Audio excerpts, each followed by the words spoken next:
Voici la maison d'Alice, ce lieu familial et chaleureux qui accueille et accompagne les personnes atteintes de cancer. C'est aussi ce cadre qui a servi de visite au directeur général de l'OPRAG qui a mis un terme à la campagne de lutte contre les cancers féminins lancée par son administration. Une occasion pour les autorités de cette entité de mieux appréhender ce qui se fait au sein de cette structure. Ces rencontres sont toujours l'occasion de discuter sur d'éventuels partenariats. C'est-à-dire que par exemple, là, on arrive à la fin de la campagne Octobre Rose qui permet l'intensification de la sensibilisation et des dépistages contre les cancers féminins.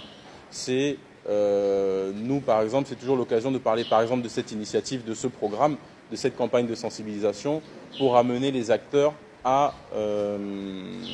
collaborer avec nous. L'apothéose de la tournée de chaque service de cette maison d'accueil par l'OPRAG, à la suite d'une projection des magazines relatant le vécu des malades admis dans cet organisme sanitaire, a permis à Michel, une patiente qui a traversé de longues difficultés liées au cancer du sein, de témoigner.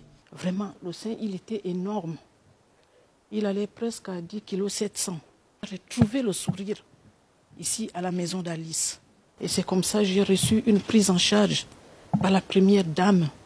J'ai reçu l'opération et tout va bien. Cette initiative rentre dans la vision de l'OPRAG de contribuer désormais au bien-être des populations à travers des actions à forte teneur sociale. Au terme de ce rendez-vous, le chef de l'autorité portuaire a procédé à la signature du livre d'or et compte de se faire revenir très prochainement offrir des présents à ce stand d'accueil.